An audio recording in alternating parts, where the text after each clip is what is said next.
महाकुंभ में अव्यवस्थाओं पर अखिलेश का बड़ा बयान, सरकार को दे दिए अहम सुझाव, सेना को सौंपने की अपील। जी, अखिलेश ने महाकुंभ में फंसे लोगों को राहत देने के लिए व्यवस्था संबंधित सुझाव प्रदेश सरकार को दिए हैं। उन्होंने कहा, भोजन पानी के लिए जगह जगह दिन रात ढाबे खोलने और भंडारों के आयोजन की अपील की जाए।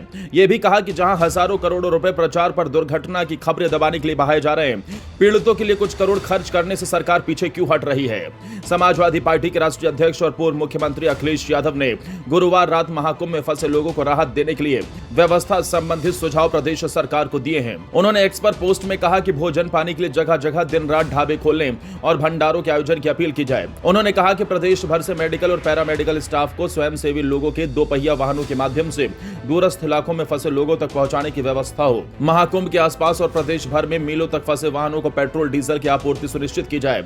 दवाई की दुकानों को दिन रात खोलने की अनुमति दी जाए। सर्दी से बचने के लिए लोगों को कपड़े और कंबल उपलब्ध कराए जाए।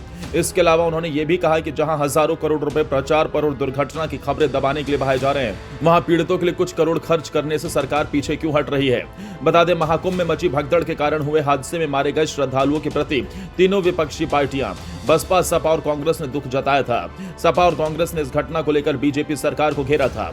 बीएसपी सुप्रीमो मायावती ने सोशल मीडिया एक्स पर पोस्ट करते हुए कहा कि प्रयागराज की संगम स्थली महाकुंभ में हुई भगदड़ से श्रद्धालुओं के जान गंवाने और घायल होने की घटना अति दुखद और चिंतनीय है। ऐसे समय में कुदरत पीड़ितों को इस दुख को सहन करने की शक्ति दे, पार्टी की यही कामना है। सपा अध्यक्ष अखिलेश यादव ने कहा कि महाकुंभ में आए संत समाज और श्रद्धालुओं में व्यवस्था के प्रति पुनर्विश्वास जगाने के लिए यह आवश्यक है कि महाकुंभ का प्रशासन और प्रबंधन तत्काल सेना को सौंप देना चाहिए। विश्व स्तरीय व्यवस्था का प्रचार करने वालों के दावों की सच्चाई अब सबके सामने आ गई है।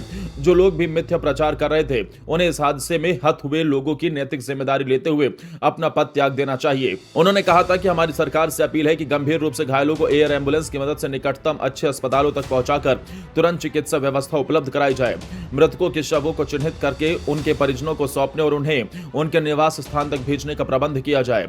जो लोग बिछड़ गए हैं, उन्हें मिलाने के लिए त्वरित प्रयास किए जाएं। हेलीकॉप्टर का सदुपयोग करते हुए निगरानी बढ़ाई जाए।